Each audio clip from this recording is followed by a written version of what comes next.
my YouTube channel. So, parents, I don't know how you're feeling at the moment. I don't know if your toddlers are little angels or whether you could do with a bit of a chat parent to parent. And what I'm here for really today is just to swap some hacks, some ideas, some strategies that we've been using that have had such a positive impact on the boys. So I know that it really helps to talk to other parents, and luckily because of my platforms I get to do that a lot, and with friends and family and so on.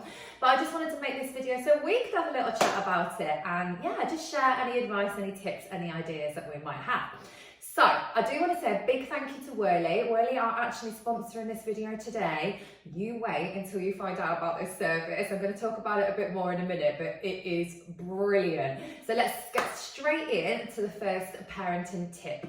The two things they tend to really crave is significance and belonging. So a sense of belonging. These aren't conscious things. They're not aware that they need these things, but they do tend to need big dollops of these things each day. After doing lots of research, one of the things that I read about was having that special one-on-one time. So you can call it whatever you like. And this is for all children. This isn't just for twins, or it's not just for triplets. It's not just for singletons. It's for all children, no matter if they've got siblings or they haven't got siblings. It's having a time where it is literally just you and them, okay? So it would be just me and Grayson and just me and Lawson separately, so not together, and that's really important. And I'll come on to a bit more of how you can do that in a minute. But basically, getting down to their level, having 10 minutes, you can set a timer, whatever, where it's zero emails, zero social media, no phones whatsoever, no telly, no nothing, just getting down onto their level and giving them 100% of your undivided attention for a minimum of 10 minutes. Now, you might think that you are already doing this, but are you? And are they aware that you're doing it? So the whole concept of doing this is where you actually name it.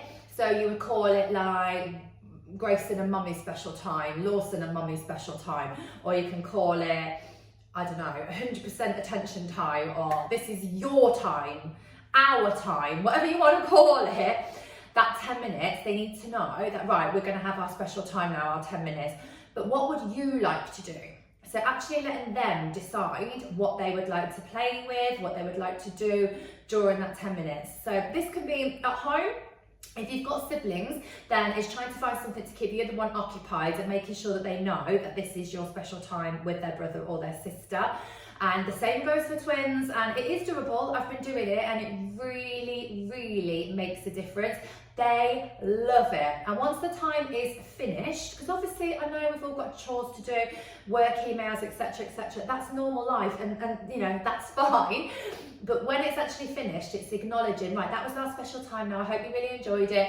If you can do it a minimum of once every single day, then fantastic. If you can do it twice a day, then even better. So one of the things you could do is build it into an evening routine at bedtime. It's entirely up to you.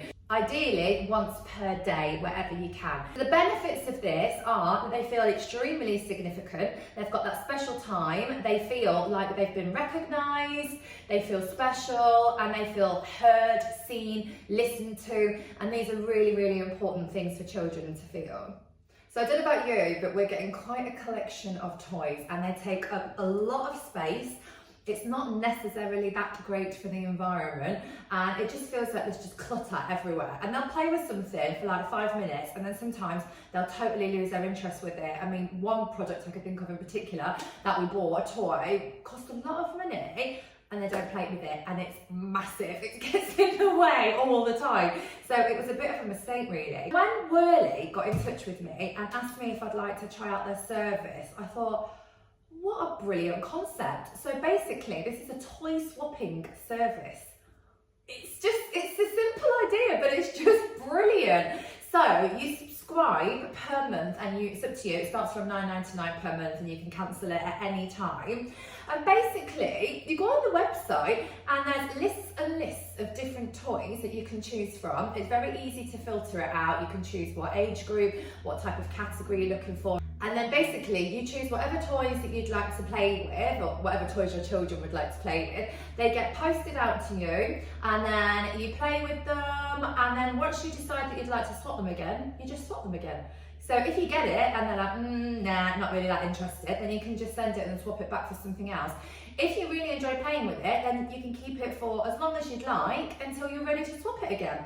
So this lovely box here was delivered, and each pound represents a token.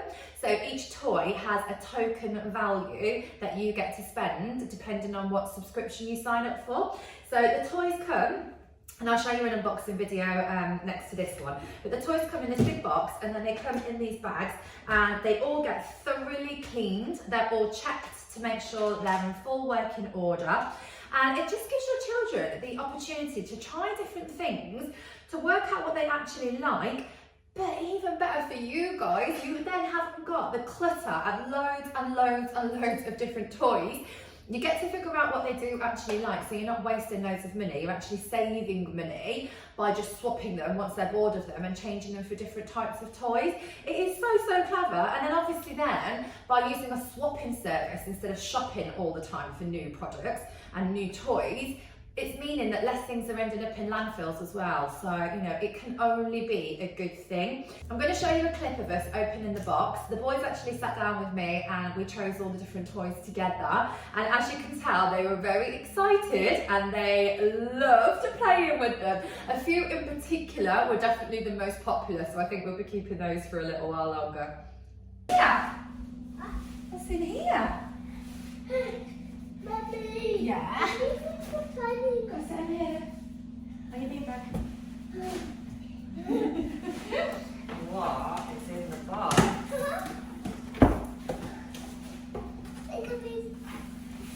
Whoa, okay. So, it says, welcome to Whirli. And then, do you want to see what's inside? What is it? Wow, a massive one. What's this one?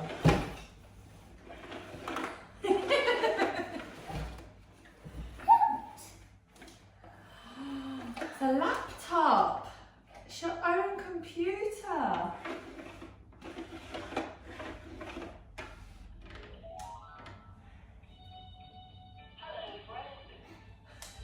You can do it. Yay! Wow! Toddlers, say high five! Yes!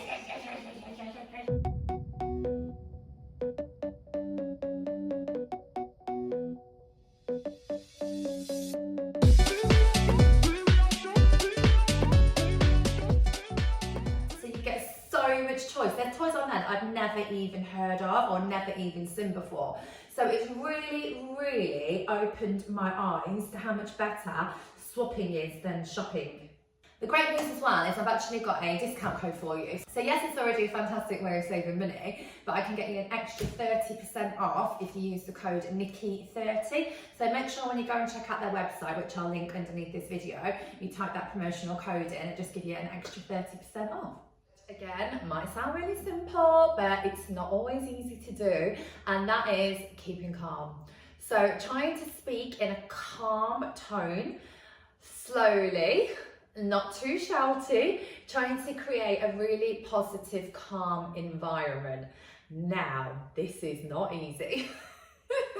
I've definitely had moments where I've raised my voice and I've shouted, and I don't like being that person. I don't like being that mum. I don't want them to grow up thinking that they were brought up in a loud, shouty environment, but sometimes it's hard, and sometimes you get frustrated.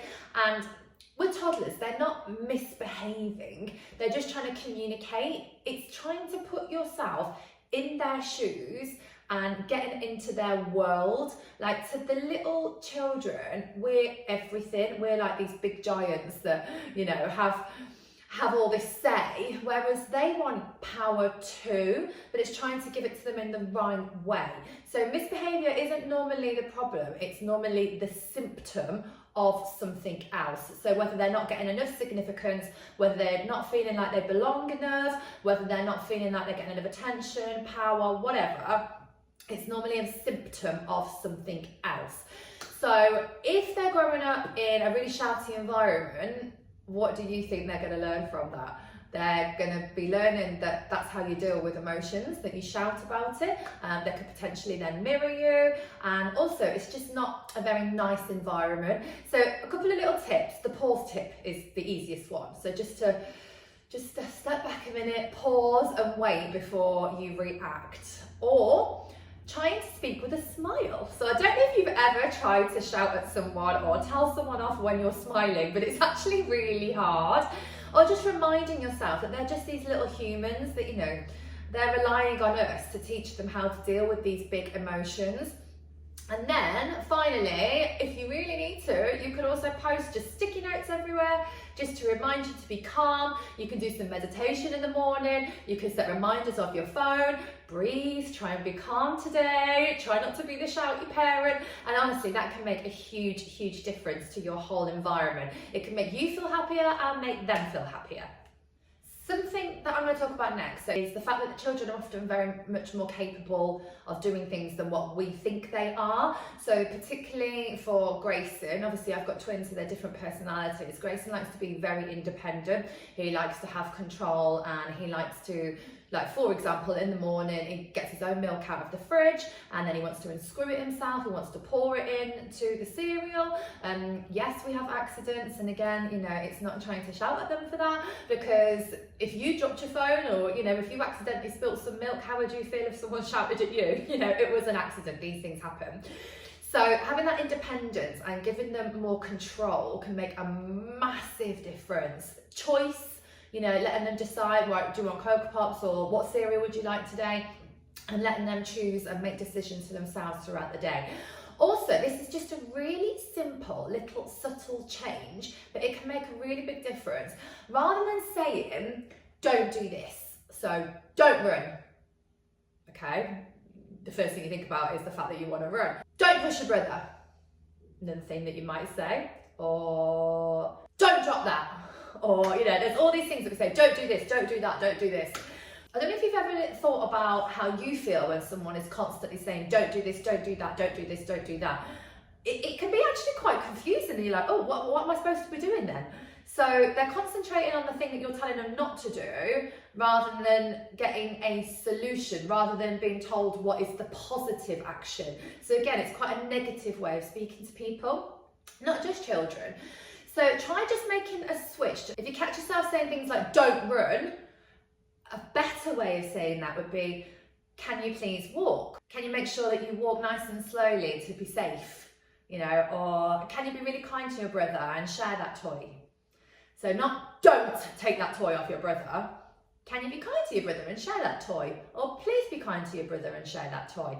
So more direction, more positive action statements, as opposed to don't do this, don't do that, don't do this. How many times in a day do you catch yourself saying, don't do this? So again, it's a really subtle change, but it can have such a big impact.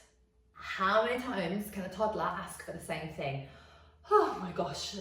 Mum, can I have this? Mum, can I have this? Mum, can I have this? Mum, can I have this? Mum, can I have this? You're like, oh, please stop asking me. So the easiest way that I tackle this now, and this is just a tip, I think I saw this on Instagram from some of the fantastic child behaviour accounts that I follow, and it was just to say to them, darling, if you call them darling, or whatever, however you talk, darling, I have actually already answered that question, so please don't ask me that question again, because you will get the same answer. Done. If they ask you again, nothing. Nothing. No response. Don't repeat yourself. Don't do anything. That is it. That's your final say. Please don't ask me that question again. I have given you an answer, and that is the end of it. Let's move on. Try it. It really works. Okay, so that's the end of the video. I really hope you enjoyed having a little bit of a chat with me. I really enjoyed chatting with you guys. And please, please, please, if there's anything that you've tried recently that you felt has worked really well, then please do leave it in the comments box below. Now, this isn't necessarily going to work for everybody, but like I said, we're just having a chat and we're just sharing tips and ideas. So don't forget to go and check out Whirli as well and use my discount code. Like I said, you can cancel at any time, but the benefits are just fantastic for us parents.